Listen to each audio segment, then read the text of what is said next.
The EWTN Global Catholic Radio Network presents Vatican Insider with Joan Lewis. Each week, Joan brings you news from inside the Vatican and the Church around the world, as well as interviews and answers to your questions. Now, here's the host of Vatican Insider, Joan Lewis. Welcome to a new edition of Vatican Insider. Before I go to the news segment, let me remind you about my guest in the interview segment, Father John Paul Kimes, professor of canon law at the University of Notre Dame. We were both members of the Historical Commission for the Cause of Canonization of Servant of God Joseph Dutton. Now, Dutton, as you know, worked for 44 years on Molokai with Saints Damien and Marianne, caring for the victims of leprosy. The commission met in the Diocese of Honolulu in December to close out its work, which will soon be en route to Rome to the Dicastery for Causes of Saints. This is part 2 of our conversation. In a riveting fashion, Father Kimes continues with more stories about the life and times of Servant of God Joseph Dutton. But first, some of the news highlights of the week, a slightly shorter version given the length of the interview. Sunday, January 7th. As is now traditional, Pope Francis on Sunday baptized 16 infants on the Feast of the Baptism of the Lord. Under the frescoes of the Sistine Chapel, he celebrated the Lord's gift of faith to these children, saying they are also protagonists of the ceremony since they give witness of how to receive the faith. Although the children were all silent as the Pope spoke, he said it takes only one to give the first note and then the concert starts. Should they in fact cry, said the Pope, let them cry. Likewise, if they are hungry, feed them. They decide on this feast day as they prepare to receive the gift of faith. Later at the Angelus, Francis spoke of the newly baptized and reminded the faithful that the day they were baptized, they became children of God forever, and this date of great grace must be remembered and celebrated. He also prayed for victims of floods in the Democratic Republic of the Congo and appealed for the release of hostages in Colombia. Monday, January 8th. In his annual State of the World address to members of the diplomatic corps accredited to the Holy See, Pope Francis reflected on the conflicts and divisions ravaging the world, and he highlighted the responsibility of individuals and nations to foster peace. Blessed are the peacemakers, he recalled, as he welcomed the expanded diplomatic family in the Vatican, thanking the ambassadors for their efforts to nurture good relations between the Holy See and their respective countries. Tuesday, January 9th. The Prefecture of the Papal Household released the schedule of Pope Francis's liturgical celebrations for January and February, and they include the canonization of Blessed Maria Antonia of St. Joseph de Paz y Figueroa, born in what is now Argentina. Wednesday, January 10th. At the general audience, the Pope continued his catechesis series on virtues and the vices opposed to them, and this week he focused on the sin of gluttony. He drew attention to societies troubled by eating disorders, which all too often waste great amounts of food, even as many people in the world go hungry. Francis suggested that eating habits should be moderate and socially responsible. He said Jesus wants us to be joyful with him at table, but also to be prepared to balance that with abstaining and fasting at times of suffering, for example, as Christians do during Lent. Also Wednesday, Francis met with representatives of the Dialogue Transversal, a dialogue project between socialists, Marxists, communists, and Christians aimed at formulating a common social ethic that can be proposed as a new narrative for a Europe in search of its identity. There's an integral ecology between the social doctrine of the Church and Marxist social critique at its core. Thursday, January 11th. Pope Francis met with a delegation of the Sentinels of the Holy Family, a Marian prayer network. He emphasized the experience of praying with the Blessed Virgin as helping God make even small gestures bear fruit. The network was founded 10 years ago in Belgium, but has since spread internationally with the aim of prayerfully presenting the intentions of the Church and the world to Mary. Also Thursday, the Holy Father met with members of the Secular Institute of the Missionary Priests of the Kingship of Christ, highlighting that secularity means serving and bearing witness to the kingdom of God in this world. He said the church and every baptized person is in the world, is for the world, but is not of the world. Also Thursday, Pope Francis received members of the Italian Bearers of St. Rose sodality. He encouraged Christians to get off the couch and to work to spread the gospel of Christ, saying, "We need saints even today, people who do not stay in slippers on the sofa, but who, burning with an uncontrollable desire to live and proclaim the gospel, passionately become contagious in holiness." Friday, January 12th, Pope Francis sent a letter to the head of the Ukrainian Greek Catholic Church, Major Archbishop Sviatoslav Shevchuk, in which he strongly condemned the ignoble and unacceptable Russian missile attacks against the civilian population and the vital infrastructure of the country. Shevchuk had written to the Pope at the end of the year to inform him of the consequences of the massive missile attack. The news of the letter, in fact, was released by the Secretariat of the Major Archbishop. Also Friday, the Pope welcomed participants in a meeting promoted by the Toniolo Young Professional Association, as well as members of the Catholic Committee for Cultural Collaboration with Orthodox Churches and Eastern Orthodox Churches. He was to address participants in a symposium, University of Communicants in the Church, but he told his guests, "I would like to read the whole speech, but I have a problem, a bit of bronchitis." Although his voice was labored, the Pope had delivered the scheduled speeches in the two previous audiences. Well, those are the news highlights of the week, but stay right here for part 2 of my conversation in Hawaii with Father John Paul Kimes.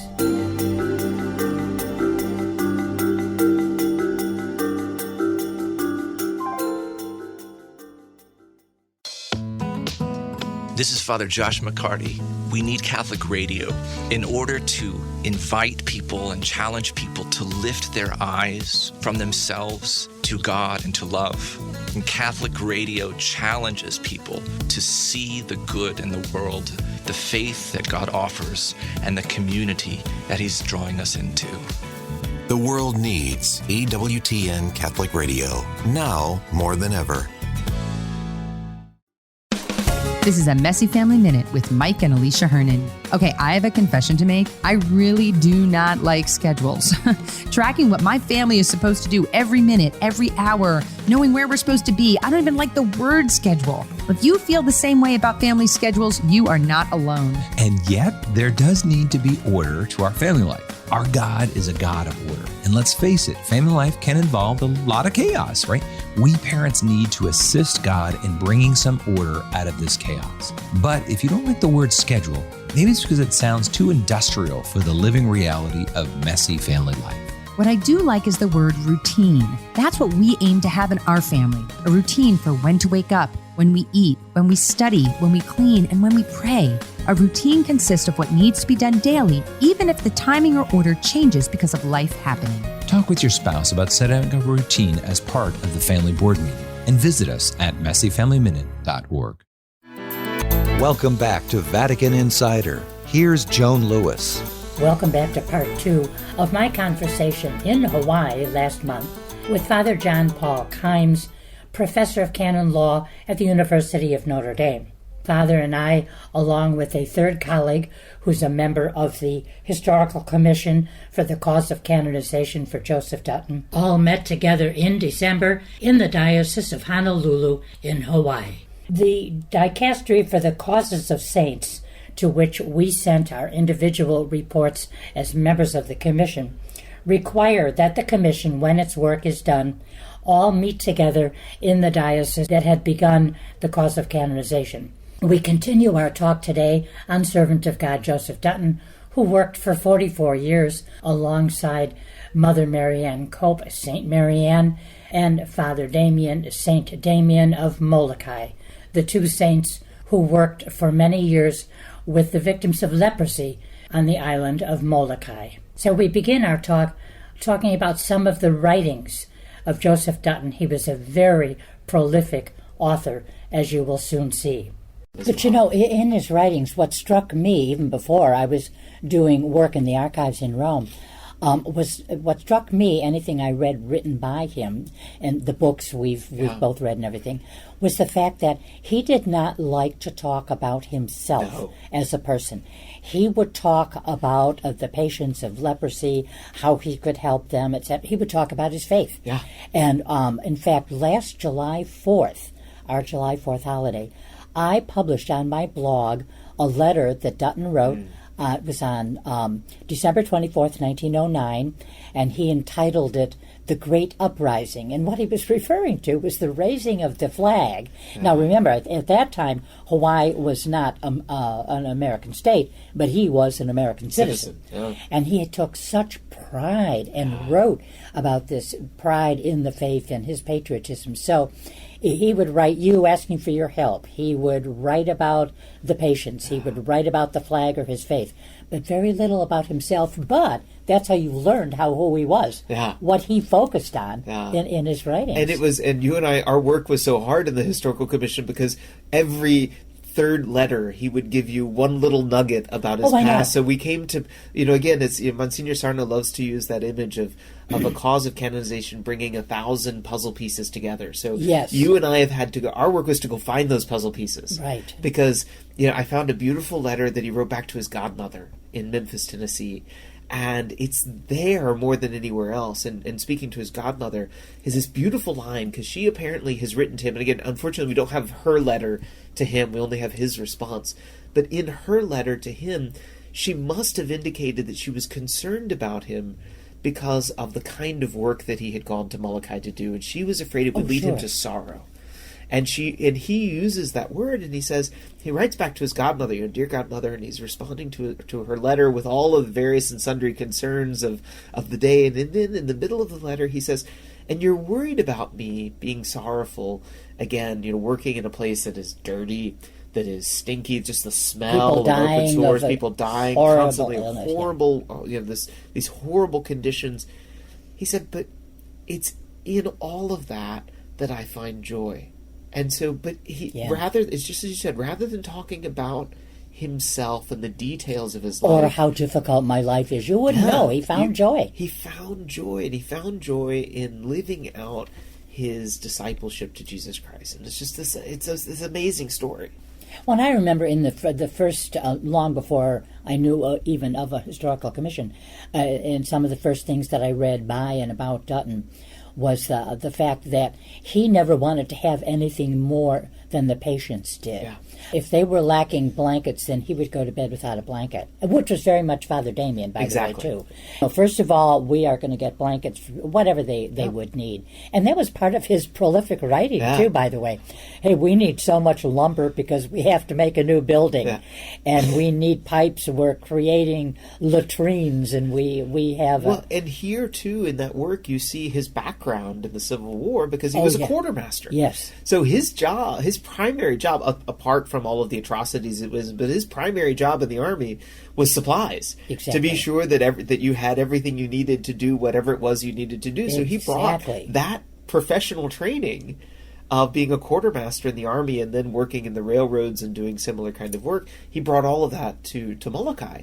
And so, again, when he writes, he's like, okay, we need 100 planks of this length because we're building a new building, or we need new mattresses for the beds, but everything is methodical and calculated, and it's very precise, and it's not the kind of, maybe, when we talk about him asking how you could help, it's not this hortatory kind of, oh, please come and help the poor men and women of Molokai. It's like, no, I need 6 pillows. Right. I need 7 blankets. I need 47 linear feet of pie. So it's a very different kind of thing. And he had to deal a lot with the Board of Health, which has nothing to do about, supplies, medical supplies. But the Board of Health, he had to be very precise with them, too, because he had to win a lot of people over to say, but he was the only one who would deal with the Board of Health.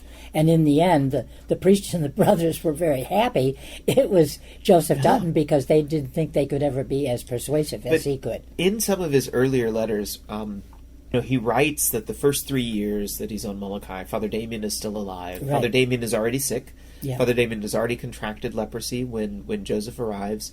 So he spends his first 3 years basically doing the work of Father Damien for Father Damien because he physically can't do it anymore. And he describes this in his letters as like, this is the reason that he went. Or this is the reason that he thought he went.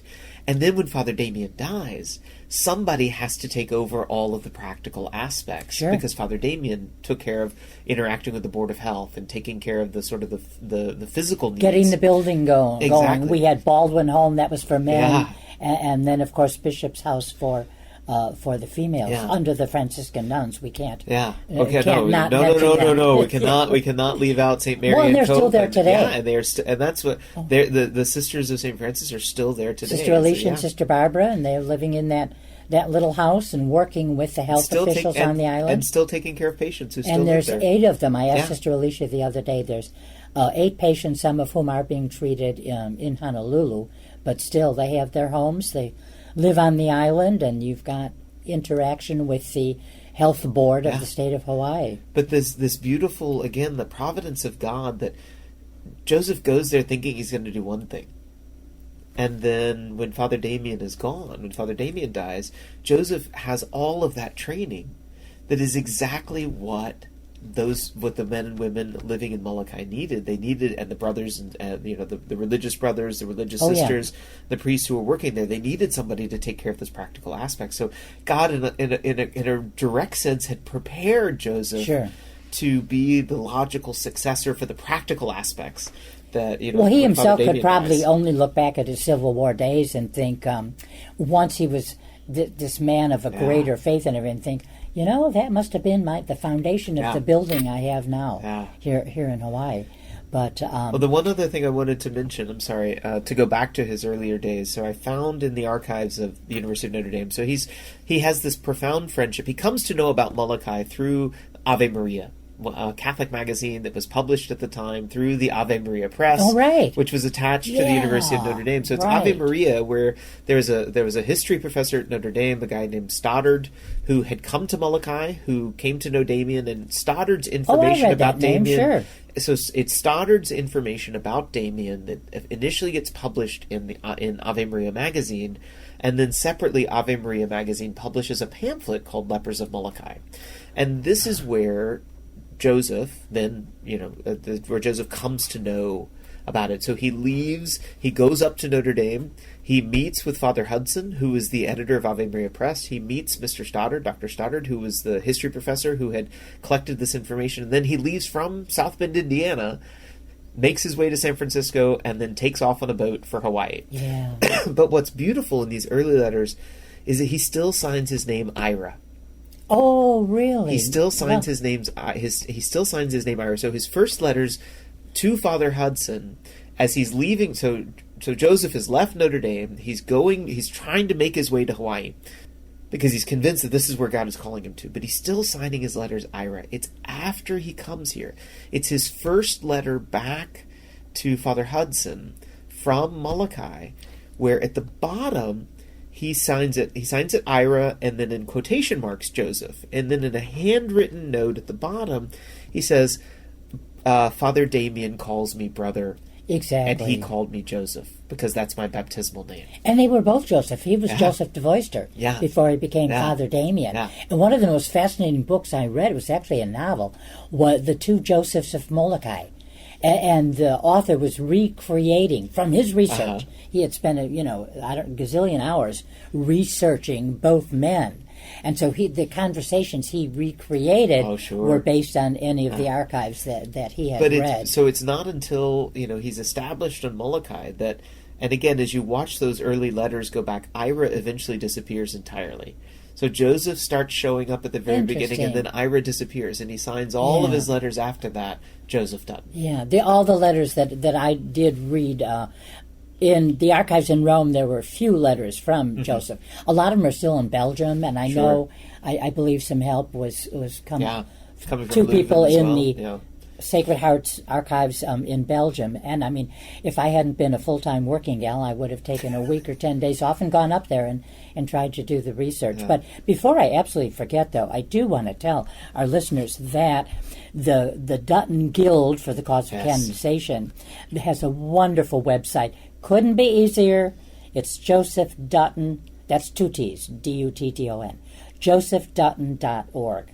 So listening to, you're going to be compelled to go to that site after listening to us talk about Joseph. And Joan, I really encourage, people, your listeners, I mean, you have such a tremendous following. People are so devoted to the insight that you bring about the church, and I hope and I pray that they'll take your advice, and that, like you and I have, they too will fall in love with the example of Joseph, and then they can become involved in the cause too.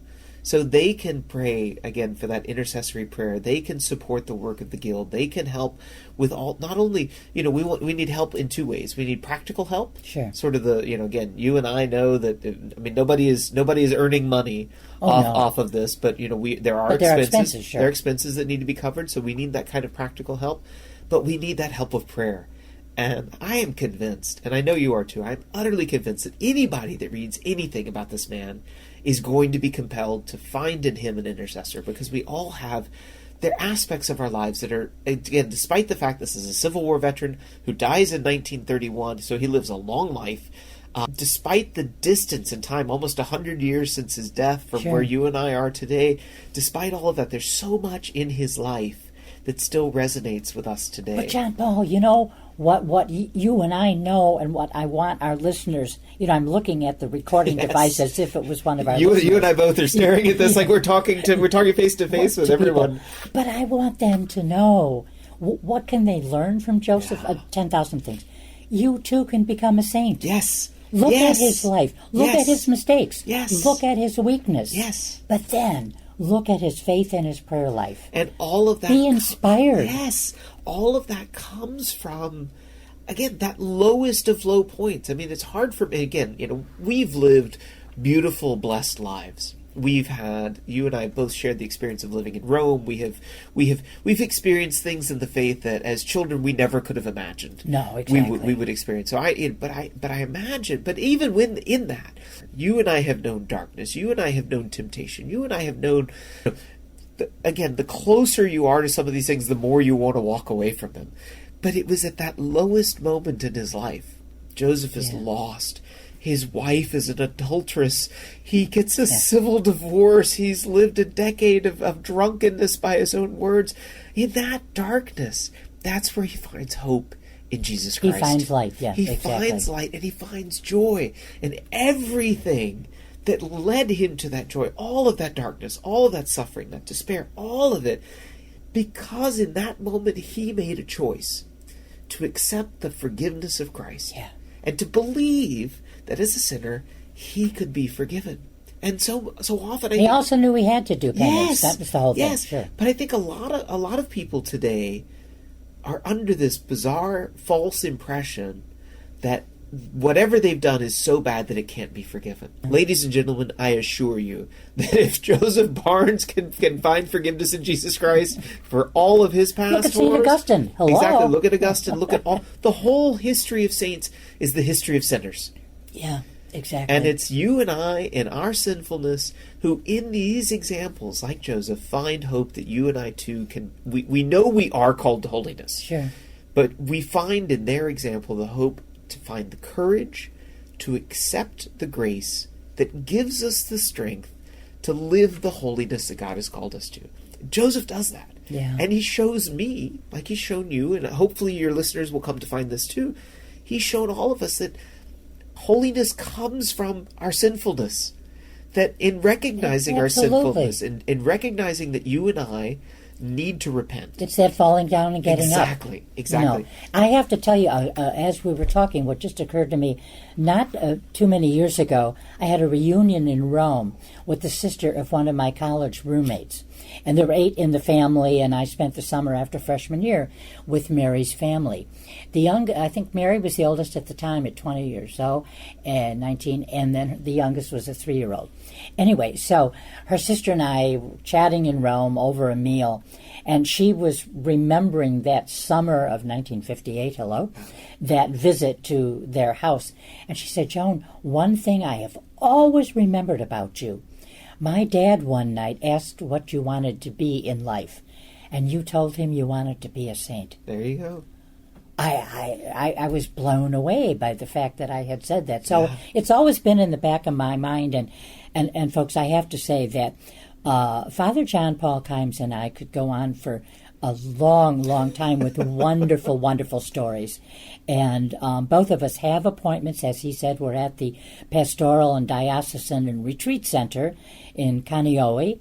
And both of us have appointments, and Father's biggest appointment of the day is getting a plane back to back home. Yeah, it's sad to have to leave, but Joan, before you sign off, and I just want to say thank you. Thank you for this opportunity. Thanks for the work that you've done. Thanks for the example that you are to all of the people that listen to you, that read your columns, that follow your blog, that the light that you bring to them, the way that you bring them to love Jesus more. So on behalf of your listeners, allow me to thank you for that. Well, thank you. And I'm always overjoyed when I meet listeners in Rome, or they write me and they say, the one thing we know about you is how much you love your faith in the church. So Amen. Then I've done it. Amen. But Father John Paul, wonderful good luck on your flight the rest of the day, your flight home, and your work at the university, and I'll come someday and darken your door at Notre Dame. Door is always open. Preferably during football season. Not during the winter. Yeah, exactly.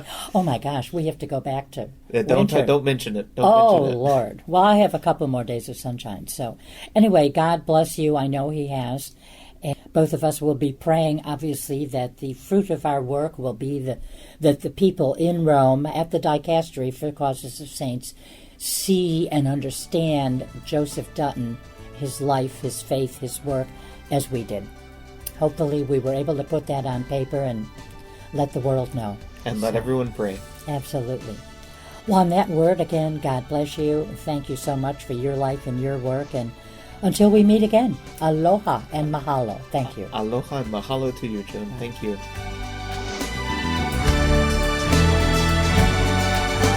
For more information on these stories, or to check out Joan's blog and to ask her a question, go to EWTN.com. That's EWTN.com. Thanks for listening to Vatican Insider on the EWTN Global Catholic Radio Network.